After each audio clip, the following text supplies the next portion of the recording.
करने वाले क्रांति सूर्य महात्मा ज्योतिराव फुले। क्रांति सूर्य महात्मा ज्योतिराव फुलेंचा, क्रांति सूर्य महात्मा ज्योतिराव फुलेंचा। मनुस्मृति के 5000 सालों की गुलामी से समाज को मुक्त कर संविधान के माध्यम से हक एवं मानवाधिकार देने वाली विश्व रत्न बोधिसत्व महामानव डॉक्टर बाबासाहेब आंबेडकरांचा, माता रमाईंचा, माता रमाईंचा। प्रथमतः माता रमाई यांच्या जयंती निमित्त आपणा सर्वांना खूप खूप शुभेच्छा।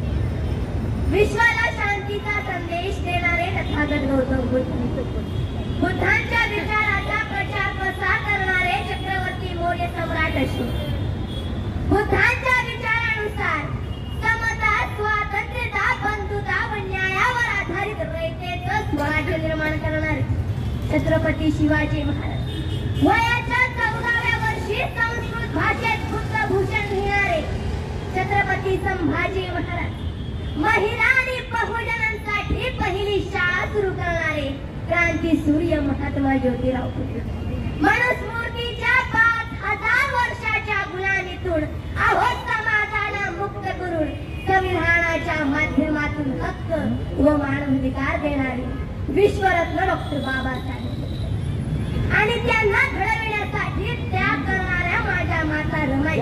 प्रथमतः या कार्यक्रमाच्या निमित्ताने सर्व महापुरुषांना मी प्रियानते विनम्राचा अभिवादन करते। मला म्हणावेसे वाटते की अहो या दलितांच्या उद्धारात, या दलितांच्या उद्धारात केले जीवाचे रान, या दलितांच्या उद्धारात केले जीवाचे रान। माता भगिनींना घटनेत केले माणूस म्हणून सन्मान, माणूस म्हणून सन्मान।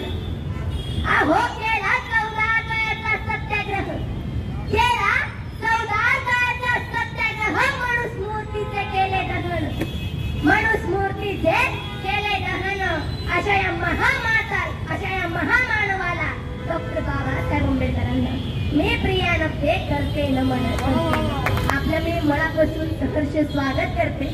आपण महापुरुषांच्या कार्यावर चालणारे आहात आणि माता रमाई यांना अभिवादन करण्यासाठी निश्चितपणे येथे आलात, याबद्दल आपले मी धन्यवाद देते। खरं तर कार्यक्रमाची सुरुवात झालेलीच आहे, म्हणून येथे मला म्हणावेसे वाटते की विसरू नका त्या मातेला, दादा विसरू नका त्या मातेला, रमाई आंबेडकर म्हणतात। विसरू नका त्या मातेला, रमाई आंबेडकर म्हणतात। एक एक दिवस लोटत, अहो एक एक दिवस लोटत तोंडात पत्राचा बोळा धरून, एक एक दिवस लोटत तोंडात पत्राचा बोळा धरून। अहो पोटची पोरं गमवली, अहो पोटची पोरं गमवली तरीही राहिली धीर धरून। धन दौलत संपत्तीचा मोह नव्हता कधी तिला, अहो धन दौलत संपत्तीचा मोह नव्हता कधी तिला। विसरू नका त्या मातेला, रमाई आंबेडकर म्हणतात तिला, रमाई आंबेडकर म्हणतात। अंधार बाजूला साऱ्या, अहो अंधार बाजूला साऱ्या दिव्यागत जळत राहिली ती, अंधार बाजूला साऱ्या दिव्यागत जळत राहिली ती। समाजाचा उद्धारासाठी झुलून दिनरात घाम गाळत राहिली, अंधार बाजूला साऱ्या दिव्यागत जळत राहिली ती। समाजाच्या उद्धारासाठी झुलून दिनरात घाम गाळत राहिली। लेकरास देई असा नभाचा निळा, अहो विसरू नका त्या मातेला, रमाई आंबेडकर म्हणताचेला। विसरू नका त्या मातेला, रमाई आंबेडकर म्हणतात। डॉक्टर बाबासाहेब आंबेडकर यांच्या पत्नी माता रमाई म्हणजे समस्त भारतीयांच्या माऊ, चराचरावर प्रेम करणाऱ्या माय म्हणजे तुझ्यावरची साय। अशा माता रमाईंचं कार्य हे महिलांना समजून घेणं गरजेचं आहे। महिलांनाच नाही तर त्यांचा त्यागाचा ठेवा समाजाला समजून घेणं गरजेचं आहे। समाजाने आपल्या माता रमाईचा आदर्श घेणं गरजेचं आहे। खरं तर डॉक्टर बाबासाहेब आंबेडकर यांच्या कार्याप्रती जर माता रमाईने आपलं जीवन समर्पित केलं नसतं तर बाबासाहेबांना शून्यातून जग निर्माण करता आलं नसतं। म्हणून पुढे मला म्हणावेसे वाटते की, म्हणून पुढे मला म्हणावेसे वाटते की दुःख बाजूला साऱ्या, अहो दुःख बाजूला साऱ्या दिव्यागत जळत राहिली होती माझी रमाई। तर या रमाईला अभिवादन करण्यासाठी करण्यासाठी आपण सर्वजण आलेलो आहोत म्हणून मला म्हणावेसे वाटते, जन्म द्या माता रमाईला, जन्म द्या माता रमाईला, तेव्हा येथे बाबासाहेब भरती, जन्म द्या माता रमाईला, तेव्हा येथे बाबासाहेब भरती. नाहीतर इतिहासाला नतमस्तक व्हा, नाही तर इतिहासाला नतमस्तक व्हा, उद्या इतिहास देखील घडेल. तर पुढे मला म्हणावेसे वाटते की खांद्याला खांदा लावून बनवा एक मजबूत किल्ला, विसरू नका त्या मातेला रमाई आंबेडकर म्हणतात. कोण म्हणतं तू 7 कोटीची माय, कोण म्हणतं तू 9 कोटीची माय, कोण म्हणतं तू 7 कोटीची माय, कोण म्हणतं तू 9 कोटीची माय, मी म्हणते तू सर्वांचीच माय. दाखवावा असा भारतीय मला, ज्याच्यावर माझ्या रमाईचे उपकार नाही, ज्याच्यावर माझ्या रमाईचे. खरं तर बाबासाहेबांच्या कमाईची मालकीण होती माझी रमाई, बाबासाहेबांच्या कमाईची मालकीण होती माझी रमाई, बाबासाहेबांच्या कमाईची मालकीण होती माझी रमाई, बाबासाहेबांच्या क्रांतीची मशाल होती माझी रमाई. इथल्या प्रत्येक पोरक्या लेकराची आई होती माझी रमाई, बाबासाहेबांच्या लेखणीची शाई होती माझी रमाई. बरोबर आहे ना ताई? म्हणून पुढे मला म्हणावेसे वाटते, जन्म दिला नसला तरी संगोपन आमचे केलेले आहे, जन्म दिला नसला तरी संगोपन केलेले आहे, आमचे बालपणीने केलेले आहे. समाजाच्या उद्धारासाठी बाबासाहेबांसोबत ही पण घेतली, अहो देहाने घटली परंतु मागे नाही, देहाने घटली परंतु मागे ना घटली. अशाच माता रमाईला मी प्रियानप्ते विनम्र अभिवादन करते व आपणा सर्वांना माता रमाई यांच्या जयंतीनिमित्त खूप खूप शुभेच्छा. खरं तर माता रमाईंचा इतिहास समजून घ्यायचा असेल तर बाबासाहेबांचा इतिहास समजून घ्यावा लागतो, आणि जर बाबासाहेबांचा इतिहास समजून घ्यायचा असेल तर महापुरुषांचा इतिहास समजून घ्यावा लागतो. चळवळ सुरू झाली 2500 वर्षापूर्वी. खरं तथागत गौतम बुद्ध यांचे वडील सिद्धोधन हे शाक्यमुनी वंशाचे शासक म्हणजे शेतकरी कुणबी राजा होते, आणि त्यांचे पुत्र म्हणजे सिद्धार्थ गौतम. खरं तर विश्वाने त्यांच्या बुद्धिमत्तेला, त्यांच्या विद्वत्तेला पाहून त्यांना बुद्ध ही उपाधी दिलेली आहे. जशी महात्मा ज्योतिराव फुले यांचं कार्य बघून लोकांनी त्यांना महात्मा ही उपाधी दिली, त्याचप्रमाणे तथागत गौतम बुद्ध यांना विश्वाने बुद्ध ही उपाधी दिलेली आहे. खरं तर वयाच्या 29व्या वर्षी त्यांनी सुखी संसार सोडून रानावनाचा मार्ग धरला. जगात दुःख आहे हे सांगणारा पहिला बुद्ध होता, अहो जगात दुःख आहे हे सांगणारा पहिला बुद्ध होता. दुःख हे आर्य अष्टांगिक मार्गाने नष्ट होते हेही सांगणारा पहिला बुद्ध होता. जगातले दुःख नष्ट करून सुख मिळवून देणाराही पहिला बुद्ध होता, म्हणून लोक त्यांना सुख करता दुःख करता असे म्हणत होते. खरं तथागत गौतम बुद्ध यांनी आपल्या सर्वांना एक महान संदेश दिलाय, आत्मदीप भव म्हणजे स्वयंप्रकाशित व्हा. तुम्हीच तुमचे गुरु होऊ शकता, तुम्हाला कथाकथित गुरु करण्याची गरज नाही व कोणाच्या शरण अथवा पाया पडण्याचीही गरज नाही. तथागत गौतम बुद्ध हे खूप महान व्यक्तिमत्व होते. छत्रपती शिवरायांनी बुद्धांना आदर्श मानले व शिवरायांचा जन्म तुम्हा सर्वांना माहितच असेल, शिवनेरी किल्ल्यावर झालेला आहे. त्या पाठीमागचं देखील एक ऐतिहासिक कारण आहे. शहाजी महाराज यांचा जन्म जगप्रसिद्ध बुद्ध लेणी असलेल्या वेरूळ येथे झालेला आहे. साहजिकच आहे की त्यांच्यावर बुद्धांचे विचाराचे म्हणजे समता, स्वातंत्र्यता, बंधुता व न्यायाचा प्रभाव होता. जेव्हा राजमाता जिजाऊ यांच्या पोटात बाळ शुभा होते तेव्हा शहाजी महाराज आणि राजमाता जिजाऊ हे शिवनेरी किल्ल्यावर आले, कारण त्या किल्ल्यावर 4 फेर बुद्ध लेण्या आहेत. बाळ शुभांवर बुद्धांच्या विचाराचा प्रभाव व्हावा, अर्थात समता, स्वातंत्र्यता, बंधुता व न्यायाचा प्रभाव व्हावा म्हणून ते शिवनेरी किल्ल्यावर आले. खरं तर जिथे शिवरायांचा जन्म झाला तेथून 50 मीटर अंतरावर एक मस्जिद आहे, परंतु त्या मस्जिदीखाली एक विशाल बुद्ध विहार आहे. त्या बुद्ध विहाराचा वापर पाणी साठवण्यासाठी केला जातो, हौद म्हणून केला जातो. फार दुर्दैवाची गोष्ट आहे, परंतु हे आपण मनावर घेतो का? खरं तर आता जयंती पण शिवरायांची येणार आहे, आपण त्या दिवशी मोठा डीजे लावणार, कार्यक्रम ठेवणार प्रबोधनाचा, काही लोक नाचणारी मंडळी बोलवतात, शिवरायांचा अपमान करतात. परंतु शिवरायांचा जन्म शिवनेरी किल्ल्यावर झाला. तेथील बुद्ध विहारांची, तेथील बुद्ध लेण्यांची हालत काय झाली याचा विचार आपण करतो का? खरं तर या कार्यक्रमाच्या निमित्ताने मी आपल्या सर्वांना सांगू इच्छिते, 6 जून 1674 ला शिवरायांचा राज्याभिषेक झाला. खरं तर त्यांच्या राज्याभिषेकाला पुण्यातील ब्राह्मणांनी शूद्र म्हणून अपमानित केले होते. त्यांचा राज्याभिषेक नाकारला होता. तर शिवरायांचे काही सहकारी गागा भट्टाकडे गेले, म्हणजेच काशीला गेले आणि त्यांनी काशीच्या गागा भट्टाला छत्रपती शिवाजी महाराज आणि बुद्धांचा इतिहास समजून सांगितला. तो म्हणजे सिद्धार्थ गौतम बुद्ध यांचे वडील शुद्धोधन हे शाक्य पुलिंग वंशाचे शासक म्हणजे शेतकरी कुणबी राजा आहे, म्हणजे भोसलेही राजा झाले. हे नातं गागा भट्टाच्या लक्षात येतात तो रायगडावर येण्यास तयार झाला. परंतु पुण्यातील काही ब्राह्मण मंडळींनी त्या गागा भट्टाला फूस भरली आणि आपली काही लोक शिवरायांच्या मंत्रिमंडळात घुसविली. त्या गागा भट्टाने शिवरायांचा राज्याभिषेक 6 जून 1674 ला आपल्या डाव्या पायाच्या अंगठ्याने केला. हे राजमाता जिजाऊ यांना सहन झाले नाही, म्हणून त्या 10 दिवसातच म्हणजे 17 जून 1674 ला मृत्यू पावला. शिवरायांनी आपला दुसरा राज्याभिषेक देखील केलेला आहे. 24 सप्टेंबर 1674 शाक्त म्हणजेच बुद्ध पद्धतीने निश्चलगिरी गोसावी द्वारा त्यांनी आपला दुसरा राज्याभिषेक केला. बाबासाहेब नेहमीच म्हणायचे, छत्रपती शिवाजी महाराज हे शूद्र राजा होते, कारण त्यांच्या राज्याभिषेकावेळी मनुवाद्यांनी त्यांना शूद्र म्हणून अपमानित केले आणि त्यांचा मृत्यू 3 एप्रिल रोजी याने त्यांना दुधात विष देऊन त्यांचा विश्वासघात केला.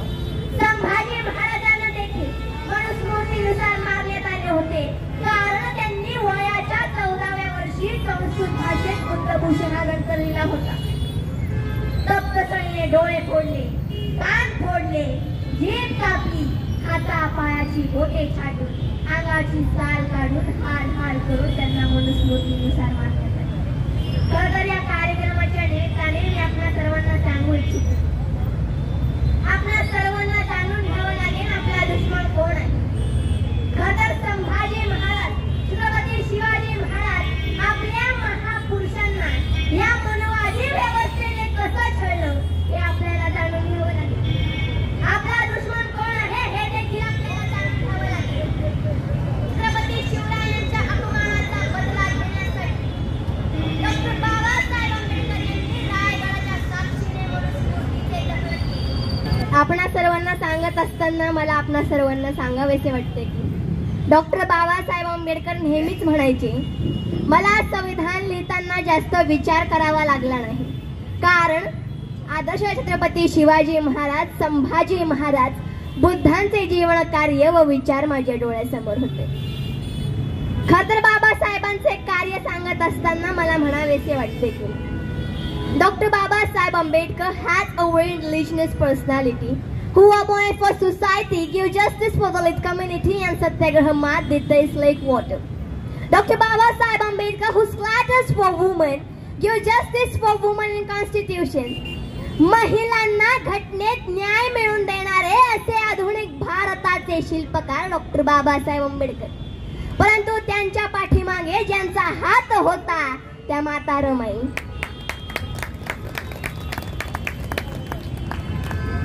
खरं तर डॉक्टर बाबासाहेब आंबेडकर यांना वर्गाच्या बाहेर बसविले जायचे. अस्पृश्यतेत त्यांचा जन्म झाला ही त्यांची चुकी होती का? कारण वर्णव्यवस्था, या वर्णव्यवस्थेमुळे त्यांना वर्गाच्या बाहेर बसून देखील ते वर्गातील सर्व विद्यार्थ्यांमध्ये बुद्धिमत्तेत व शिक्षणात अव्वल होते. When King Sayajirao Gaikwad came knows about religious and sent Dr. Babasaheb Ambedkar to higher education in Columbia University. त्यांची कीर्ती जेव्हा बडोद्याचे राजा सयाजीराव गायकवाड यांना कळाली, त्यांनी डॉक्टर बाबासाहेब आंबेडकर यांना उच्च शिक्षणासाठी कोलंबिया विद्यापीठात पाठविले आणि शिक्षणाचा संपूर्ण खर्च देखील केला. डॉक्टर बाबासाहेब आंबेडकर हे फार ग्रेट व्यक्तिमत्व आहे. खर तर जागतिक शतकात डॉक्टर बाबासाहेब आंबेडकर यांच्यासारखं ग्रेट व्यक्तिमत्व आतापर्यंत तयार झालेलं नाही. डॉक्टर बाबासाहेब आंबेडकर यांनी महात्मा ज्योतिराव फुले यांना आदर्श मानले. खर तर मैंने आप सबको बताया ही था कि छत्रपति शिवाजी महाराज ने अपना दूसरा राज्याभिषेक 24 सितंबर 1674 को किया है. महात्मा ज्योतिराव फुले ने छत्रपति शिवाजी महाराज को आदर्श माना और 24 सितंबर को विषमतावादी धर्म त्याग कर सत्यशोधक समाज की स्थापना की.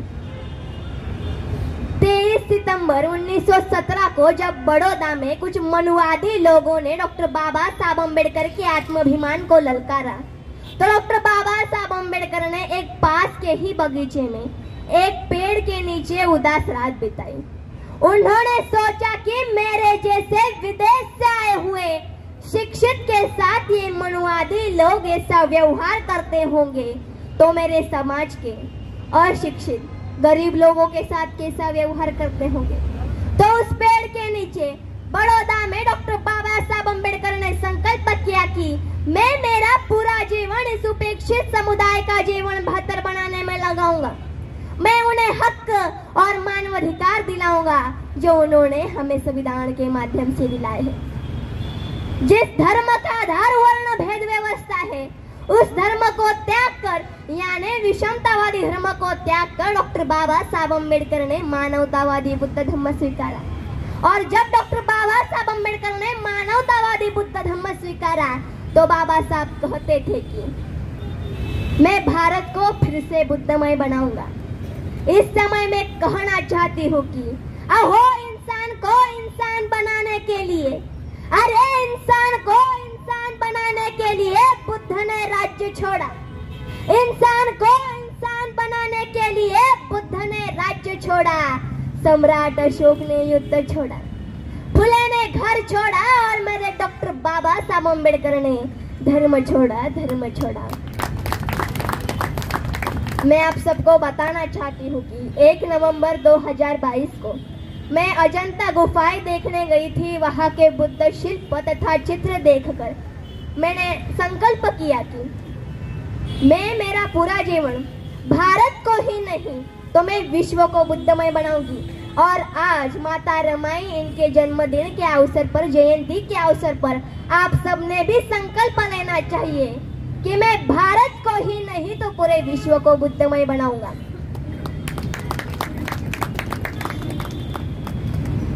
खरं तर येथे उपस्थित असलेल्या मान्यवरांना मी सांगू इच्छिते की आपण जयंती निमित्त एकत्र आलेलो आहोत, परंतु आपल्या महापुरुषांनी काय कार्य केले, आपल्या महापुरुषांनी आपल्यावर काय उपकार केले त्याची जाणीव आपणा सर्वांना अजिबातच नाहीये. या ठिकाणी मला म्हणावेसे वाटते की रमाई होती भीमाची माझ्या, रमाई होती भीमाची माझ्या काळजाचा तो तुकडा. रमाई होती भीमाची माझ्या काळजाचा तो तुकडा. किती शोभून दिसते रमाती भीमा संग रमाईचा तो मुखडा. रमाई होती भीमाची माझ्या काळजाचा तो तुकडा. किती शोभून दिसतय भीमा संग माझ्या रमाईचा तो मुखडा. सोन्यानं मडवून घडवून दिलं ते घरदार. आहो सोन्यानं मडवून घडवून दिलं ते घरदार. नाही फिटता फिटणार माझ्या रमाईचे उपकार. नाही फिटता फिटणार माझ्या रमाईचे उपकार. आम्हा मिळून दिलाय सार बंगला गाडी आणि घरदार. आम्हा मिळून दिलाय सार बंगला गाडी आणि घरदार. आम्हा मिळून दिले सगळं बंगला गाडी घरदार. परंतु ज्या मातेने एवढे कष्ट सहन केलेत, बाबासाहेबांना घडवले आणि बाबासाहेबांनी आपल्या सर्वांसाठी संविधान लिहिले आणि आपल्याला माणूस म्हणून जगण्याचा अधिकार दिला. म्हणून पुढे मला म्हणावेसे वाटते की आम्हा मिळून दिलाय सार बंगला गाडी आणि घरदार. बहुजनांच्या हितासाठी, बहुजनांच्या हितासाठी लेकर गमवली 4-4, लेकर गमवली 4-4. अशा कठीण काळी संसार केला तो दमान, अशा कठीण काळी संसार केला तो दमान. नाही फिटता फिटणार माझ्या रमाईचे उपकार, ओ नाही फिटता फिटणार माझ्या रमाईचे उपकार. खरं तर महापुरुषांनी आपणा सर्वांना माणूस म्हणून जगण्याचा अधिकार देण्यासाठी जे कष्ट सहन केले, खरं तर आज नाही ठीक आहे, खरं तर आजकालची काही लोक आपल्या महापुरुषांचा वारंवार अपमान करीत आहेत, परंतु आपण फक्त गप्प बसलो आहोत. इस बात पे मैं आप सबको बताना चाहती हूँ कि जेव्हा डॉक्टर बाबासाहेब आंबेडकर देशास लोकशाही राज्यघटना अर्पित करत होते तेव्हा ते म्हणाले होते की पहिले राजा राणीच्या पोटातून जन्म घ्यायचा, परंतु तो आता सर्वांच्या मताने मतपेटीतून घेईल. परंतु ताई आता काय आले आहे, आता ईव्हीएम आले आहे. खरं तर या ईव्हीएमने लोकशाहीचा घात केला आहे. बाबासाहेब नेहमीच म्हणायचे गुलाम वो होता है, गुलाम वो होता है जो गुन्हा सहत आहे, आणि आज आपण तेच करत आहोत. खरं तर या ईव्हीएमने सर्व काही बरबाद केलं आहे. छोटंसं उदाहरण देते. चंद्रयान 3 ला जसं इस्रोच्या श्रीहरिकोटातून एका रिमोटच्या साहाय्याने त्यातील बदल, त्याची दिशा एका रिमोटच्या साहाय्याने चेंज केल्या जाऊ शकते, तर ईव्हीएम सारख्या मशिनीमध्ये देखील मताचा फेरबदल केला जाऊ शकतो. खरं तर या ठिकाणी आपण सर्वांनी जागृत होणं गरजेचं आहे. या ईव्हीएम वर बोलणं गरजेचं आहे. खरं तर डॉक्टर बाबासाहेब आंबेडकर म्हणायचे संविधान अंततः अच्छा साबित होगा अगर उसे इस्तेमाल में लाने वाले लोग अच्छे हो, और संविधान अंततः बुरा साबित होगा अगर उसे इस्तेमाल में लाने वाले लोग बुरे हो. आज की परिस्थिति को देखकर मुझे कहना पड़ता है कि अरे भारत का युवा इतना वीर है कि मंदिर मस्जिद के लिए खून तक बहा सकता है, और कायर इतना है कि रोजगारों के मुद्दों पर सवाल तक नहीं उठाता. एक तथ्य यह भी है कि हमारे पास राफेल है लेकिन गरीबों के घरों में राशन नहीं. गांव और शहर की बेटियां खेल के माध्यम से अपना नाम रोशन करना चाहती है, लेकिन सुनने में आती है उनकी सिसकियां. अरे मणिपुर की घटना को देखा जाए तो, अरे मणिपुर की घटना को देखा जाए तो मुझे दुखद शब्दों में कहना पड़ता है कि दुनिया में भारत ऐसा अकेला देश है जिस देश पर मिट्टी की बनी हुई औरत को कपड़े पहना कर देवी कहा जाता है, नमन किया जाता है, और जिंदा औरत को निवृत्त कर सड़कों पर घुमाया जाता है. क्या अभी भी लगता है हम स्वतंत्र हैं? इसी बात पर मुझे अण्णा भाऊ साठे की वो काव्य पंक्तियां याद आती है. अण्णा भाऊ म्हणतात, ही न्याय व्यवस्था काही कांची रखेल झाली, ही न्याय व्यवस्था काही कांची रखेल झाली, ही संसद देखील हिजाड्यांची हवेली झाली, हिजाड्यांची हवेली झाली. मी माझ्या व्यथा मांडू कोणाकडे, मी माझ्या व्यथा मांडू कोणाकडे, कारण येथली न्याय व्यवस्था भ्रष्टतेने रंगीन झाली. जेव्हा ब्रिटिशांनी मिठावर टॅक्स लावताच देशातील लोकांनी दांडी आंदोलन केले होते, परंतु आज जे आपले सरकार आहे ते शिक्षण, खाण्यापिण्याच्या वस्तूंवर जीएसटी रूपाने टॅक्स लावते, तरीही जनता गप्प का असा प्रश्न मला पडतो. जनता गप्प का आहे? ती जागृत का नाही होत? का ती फक्त महापुरुषांच्या जयंती निमित्त एकत्र येते? का ती फक्त जय भीम म्हणते? का ती जनता फक्त जय जिजाऊ म्हणते, जय शिवराय म्हणते? परंतु देशात काय घडतंय यावरती का आवाज उठवत नाही? जे आवाज उठवतात त्यांचं तोंड दाबल्या जातं, असं का असा प्रश्न मला निर्माण होतो. खर तर या ठिकाणी मला म्हणावे असे वाटते की वारंवार आमच्या महापुरुषांचा अपमान होता है. डॉक्टर बाबा साहब अम्बेडकर ने, मैं आप सबको बताना चाहती हूँ कि जब मनुस्मृति के अनुसार महिला और बहुजनों को जानवर से भी 72 उन पर जुल्म कर रहे थे, तो डॉक्टर बाबा साहब अम्बेडकर ने संविधान के माध्यम से उन्हें इंसान बनाया. कुछ लोग इस जन्म में स्वर्ग देखने की, चाहत रखते हैं उनसे मैं कहना चाहती हूँ मनुवादी विषमतावादी लोग गृह मंत्री से स्वर्ग और नर्क की बातें रटाकर संविधान और बाबा साहब का अपमान करना चाहते हैं। संविधान और बाबा साहब का अपमान कर लोकशाही का अपमान करना चाहते हैं। महाराष्ट्र के परभनी में जब लोगों ने ईवीएम के मुद्दे को लेकर जन आंदोलन खड़ा किया तो विषमतावादी लोगों ने वकालत का अध्ययन करने वाले निर्दोष हिंदू सोमनाथ सूर्यवंशी की हत्या की और पुलिसों के माध्यम से वह दंडुकेशाही निर्माण की। ये लोग संविधान को मिटाना चाहते हैं, संविधान को मिटाकर हुकुमशाही निर्माण करना चाहते हैं।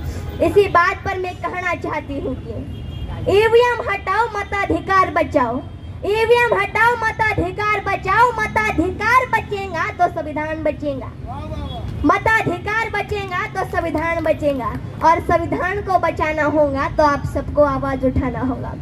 खरं तर आज जे काही घडते यावर मला म्हणावेसे वाटते, कुणी लाच दिली व कुणी लाच घेतली, कोणी लाच दिली व कोणी लाच घेतली हे आम्हा भारतीयांना विदेशी मनुवादी लोकांनी सांगण्याची गरज नाही। या कार्यक्रमाच्या निमित्ताने स्टेजवरून मी व्हिडिओ देखील रेकॉर्ड होत आहे। या स्टेजवरून मी हे सांगते त्या मनुवादी लोकांना, खरं तर वारंवार महापुरुषांचा अपमान, बाबासाहेबांचा अपमान होत आहे, शिवरायांचा अपमान होत आहे। खरं तर त्या मनुवादी व्यवस्थेच्या विरोधात मी आवाज उठवते आणि आपणा सर्वांना जागृत करण्याचं काम करत आहे। आपण सर्वांनी मला पाठिंबा द्यायला हवा, महापुरुषांच्या विचारावर चालायला हवं आणि बाबासाहेबांचं स्वप्न होतं भारत पुन्हा बुद्धमय व्हावा।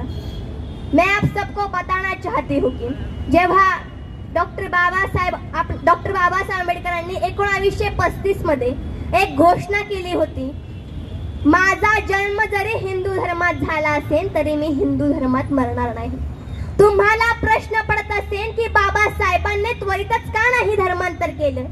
या पाठीमागचं कारण आहे इतिहासात ज्या ज्या महापुरुषांनी विषमतावादी धर्म त्याग करून मानवतावादी बुद्ध धर्म स्वीकारला त्या त्या महापुरुषांची हत्या झालेली दिसून येते आणि बाबासाहेबांना त्यांचे कार्य पूर्ण करायचे होते जे त्यांनी 35 ते 40 वर्षात पूर्ण केलेले आहे। 14 ऑक्टोबर 1956 डॉक्टर बाबासाहेब आंबेडकर यांनी आपल्या 5 लाख अनुयायांसमेत बुद्ध धर्म स्वीकारला। तुम्हाला आणखीन एक प्रश्न पडत असेल की बाबासाहेबांनी 14 ऑक्टोबरलाच का बुद्ध धर्म स्वीकारला?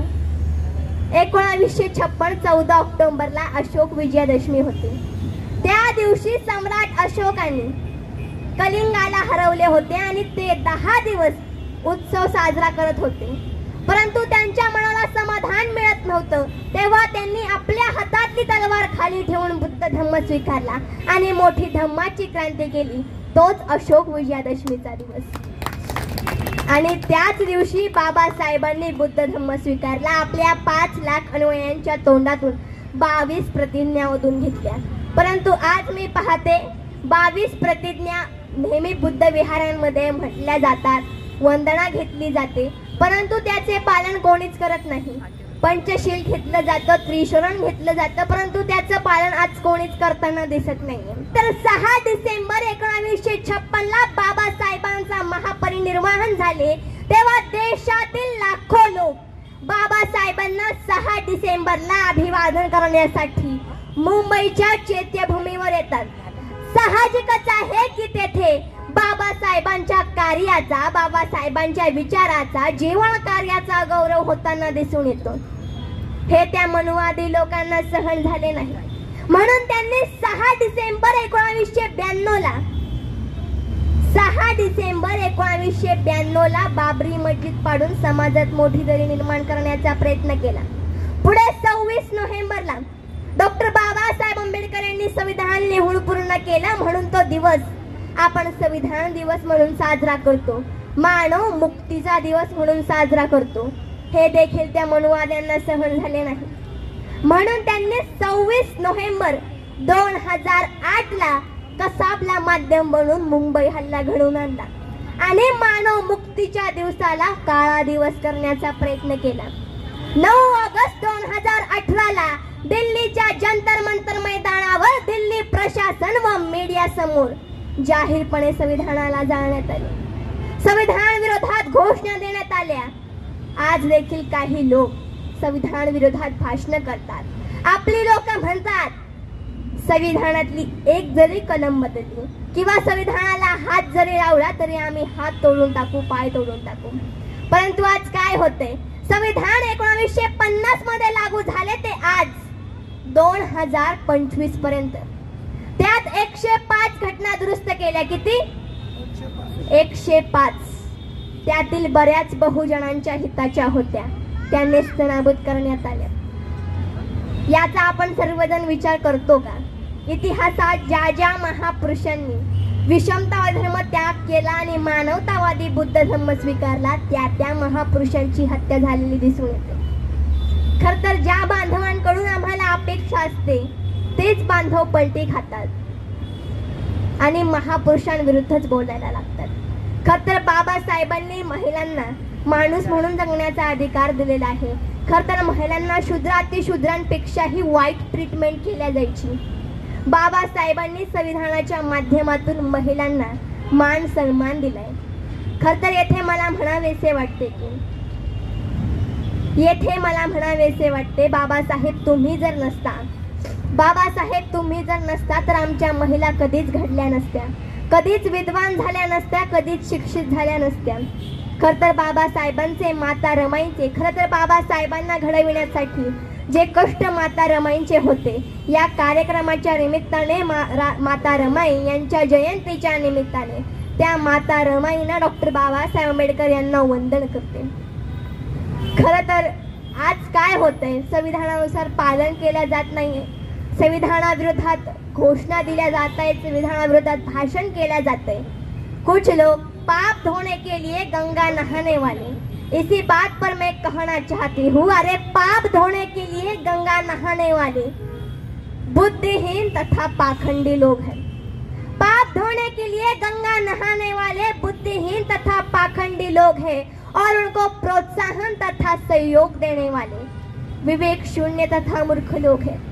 मोते चाहे प्रयागराज में हो या मक्का मदीना में हो या केदारनाथ में हो, कोई भी शक्ति बचाने नहीं आई.